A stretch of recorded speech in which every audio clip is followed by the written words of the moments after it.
কিরে আমার টাকাটা কবে দিবি? কতদিন হলো? 2 মাস হয়ে গেল না? ও হ্যাঁ হ্যাঁ, সরি সরি, ভুলে গেছি। আমি টাকা পেয়েছি, দাদা দিচ্ছি দাদা।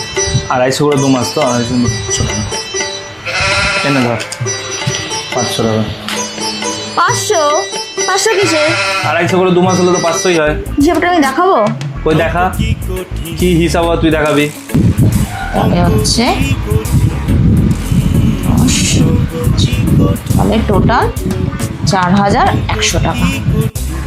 এই দেখ হিসাব, এটা আমি তোর থেকে এই টাকাটা পাই, ঠিক আছে? তোর এই হিসাব দেখে তো স্বয়ং আর্কিমিডিসও ভয় পেয়ে যাবে।